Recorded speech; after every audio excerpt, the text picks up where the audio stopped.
नमस्कार, news plus देख रहे हैं आप। मैं हूँ आपके साथ में विरल। रुख करते हैं आज की बड़ी खबरों की ओर। कोरोना को लेकर के एक अजीब मामला सामने आया है, जिसमें महोबा के गांव में एक शादी के दौरान बारात जाने की सभी तैयारियां जोर शोर से चल रही थी। घर में नातिन रिश्तेदारों का जमावड़ा लगा हुआ था। ये सभी लोग बारात की तैयारियों में लगे हुए थे।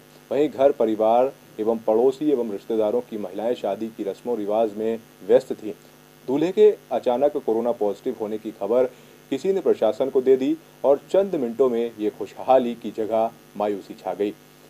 क्या है पूरा मामला, देखिए हमारी ये खास रिपोर्ट। सिसोलर बख्शा निवासी जंग बहादुर सिंह के पुत्र धर्मेंद्र सिंह की शादी थी। उसकी बारात महोबा जनपद के गांव असगहा जानी थी। बारात जाने की सभी तैयारियां जोर शोर से चल रही थी। घर में नाते रिश्तेदारों का जमावड़ा लगा था। ये सभी लोग बारात की तैयारियों में लगे हुए थे। वहीं घर परिवार तथा पड़ोसी व एवं रिश्तेदारों की महिलाएं शादी की रस्मों रिवाज में व्यस्त थी। इधर दूल्हे के कोरोना पॉजिटिव होने की बात को लेकर गाँव तथा आसपास के लोगों में चर्चाओं का बाजार गर्म था। इसी बीच किसी ने कोरोना पॉजिटिव दूल्हे की शादी कार्यक्रम की सूचना जिला के आला अधिकारियों को दे दी। सूचना मिलते ही प्रशासनिक अमला हरकत में आ गया और मदोहा एसडीएम के निर्देशन में आनन फानन में सिसोलर पुलिस के साथ बख्शा गांव पहुंची कोरोना टीम ने दूल्हे के घर पर चल रहे शादी के सभी कार्यक्रम स्थगित करा दिए और कोरोना पॉजिटिव दूल्हे को सुमेरपुर क्वारंटीन सेंटर में भेज दिया। साथ ही इस कार्यक्रम में शामिल हुए लोगों की कोरोना जांच करा आइसोलेट के निर्देश दिए गए हैं। इस घटना से जहां दूल्हा पक्ष में शादी के कार्यक्रम में मायूसियत छा गई, वहीं दुल्हन पक्ष के लोगों में इस घटना की जानकारी होते ही हड़कंप मच गया है और वैवाहिक कार्यक्रमों के लिए आए सगे संबंधियों तथा मेहमानों में ओहापोह की स्थिति बन गई है। दूल्हे के कोरोना पॉजिटिव होने के बारे में मदोहा सामुदायिक स्वास्थ्य केंद्र के अधीक्षक डॉक्टर अनिल सचान का कहना है कि धर्मेंद्र ने बीती 22 मई को यहां पर कोरोना की जांच कराई थी, जिसकी पॉजिटिव रिपोर्ट आई है। ऐसे में कोरोना पॉजिटिव को कम से कम 10 दिन तक आइसोलेट रहना होता है और किसी से मिलना जुलना और कार्यक्रमों में जाना पूरी तरह से प्रतिबंधित है। ऐसे में वैवाहिक कार्यक्रम रोकना शासन की मजबूरी है और बड़ी संख्या में लोगों को कोरोना पॉजिटिव होने से बचाने के लिए इस तरह की कार्रवाई की गई है। अच्छा, जो आज शादी होने वाली थी आपके भतीजे की, तो क्यों आपकी भतीजे की शादी रुकवा दी गई? 22 तारीख को उन्होंने जो है कहीं जांच कराया है सरकारी अस्पताल में। आज जो है मालूम पड़ा है हमें कि कोरोना पॉजिटिव है।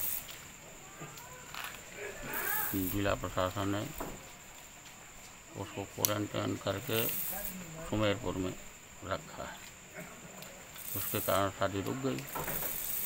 उसको कहीं बहुत हवा में 22 तारीख को मतलब कहीं अपना तबीयत थोड़ा डाउन होगी तो दिखाया गया होगा, तो उसकी जिसमें आज जो है तो कोरोना पॉजिटिव आया रिपोर्ट, मतलब जो है प्रशासन द्वारा प्रशासन आया और उसकी शादी स्थगित करवा दिया और काफ़ी लोगों को टेस्ट भी किया और ले भी गए।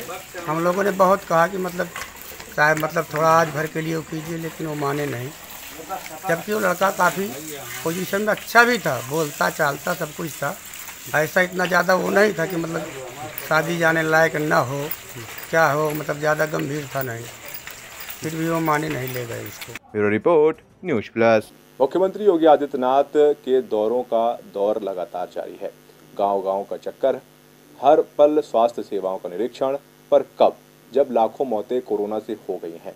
अब गांव-गांव चल रहा है सूबे के मुखिया का दौरों का दौर। पहले सुध लेते तो शायद नतीजा होता कुछ और।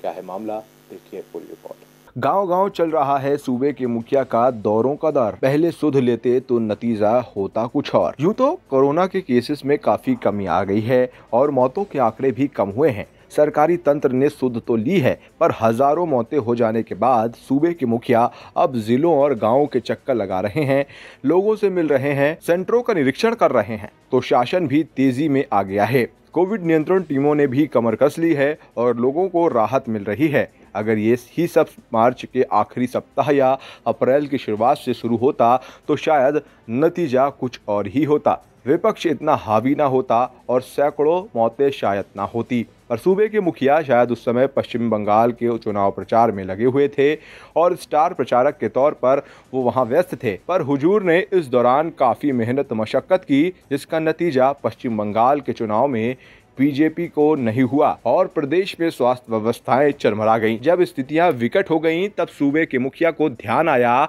और आनन फानन में सभी की क्लास ली गई।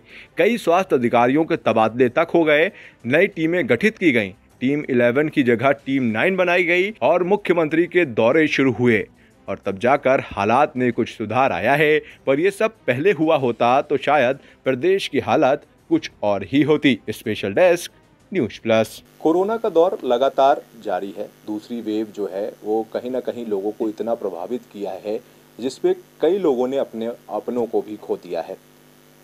उसको लेकर के सरकार ने आंशिक कर्फ्यू, कोरोना कर्फ्यू भी लगा रखा है। ये कर्फ्यू को बढ़ा भी दिया गया है, लेकिन कहीं ना कहीं अभी भी लोगों में वो डर नहीं दिख रहा है।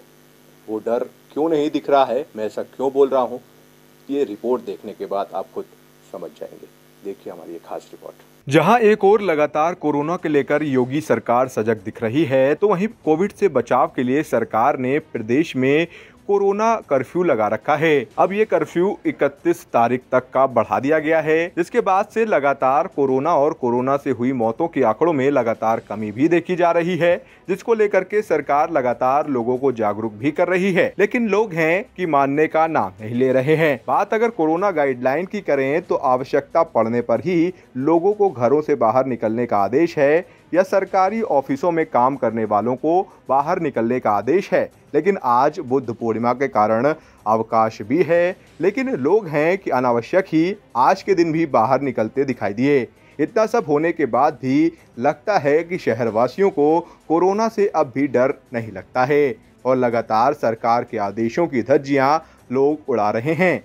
ये हम नहीं बोल रहे, ये तस्वीरें खुद ब खुद बयां कर रही हैं। ये तस्वीरें कानपुर शहर के सबसे व्यस्त चौराहे कहे जाने वाले बड़ा चौराहे की है, जहां पर पुलिस वाले भी नाम मात्र ही दिख रहे हैं और वो लोगों से पूछने की जुगत भी नहीं कर रहे। वो सिर्फ खाना पूर्ति के लिए अपनी ड्यूटी को निभाते दिखाई दे रहे हैं। तरीके से कोरोना का सेकेंड वेव अभी निकला है और कोरोना कर्फ्यू लगा हुआ है, बढ़ा भी दिया गया है। लेकिन ये आप देख सकते हैं नज़ारा, हम बड़े चौराहे पर खड़े हुए हैं। यहाँ आज बुद्ध पूर्णिमा का दिन भी है, सारे ऑफिसेज भी बंद हैं, लेकिन आप ये नज़ारा जो देख रहे हैं यहाँ पर कहीं भी आपको देख करके ये नहीं लगेगा कि यहाँ पर कोरोना कर्फ्यू का कहीं किसी तरीके से पालन हो रहा है। इस समय घड़ी में 2 बज के टाइम भी हो रहा है, 2 बजे के बाद में सारी चीज़ें बंद हो जाती हैं। और लेकिन आज बुद्ध पूर्णिमा भी है, आज छुट्टी भी है, सरकारी अवकाश भी है, लेकिन कहीं ना कहीं ये नज़ारा जो है हम आपको पीछे दिखाने की कोशिश करेंगे। बड़े चौराहे का नज़ारा है। कोरोना कर्फ्यू का कहीं भी पालन होता आपको नहीं दिखता होगा और ना ही अगर प्रशासन की बात करें तो यहाँ पर ना आपको प्रशासन मुस्तैद दिखेगा, ना आपको यहाँ पर पुलिसकर्मी दिखेंगे। कहा जा सकता है कि कहीं ना कहीं अपने आप से ही लोगों ने कोरोना कर्फ्यू को कहीं ना कहीं खोल लिया है और लोग उसका पालन ना करके सड़कों पर निकल रहे हैं। उनमें खौफ जो है अभी भी इस भयानक मंजर को गुजरने के बाद भी कहीं दिख नहीं रहा है। न्यूज़ प्लस लगातार आपसे यही अपील कर रहा है कि इससे सतर्क रहिए, सावधान रहिए। अभी परेशानी कम नहीं हुई है, कोरोना के केसेस ज़रूर कम हुए हैं, आंकड़े ज़रूर कम हुए हैं, लेकिन कहीं ना कहीं अभी भी हमें बचने की ज़रूरत है। हमें सारी गाइडलाइनों का पालन करने की ज़रूरत है, नियमों को मानने की ज़रूरत है और जब ज़रूरत हो तभी बाहर निकलने की ज़रूरत है। अपने मन से लॉकडाउन खोलने की ज़रूरत नहीं है। कैमरा पर्सन वीरेंद्र सिंह के साथ अविरल गुप्ता, न्यूज़ प्लस कानपुर। फिलहाल आज के लिए इतना ही। देखते रहिए न्यूज़ प्लस। दीजिए इजाज़त। चैनल को सब्सक्राइब करिए, वीडियो को शेयर करिए और हमसे बने रहिए। नमस्कार।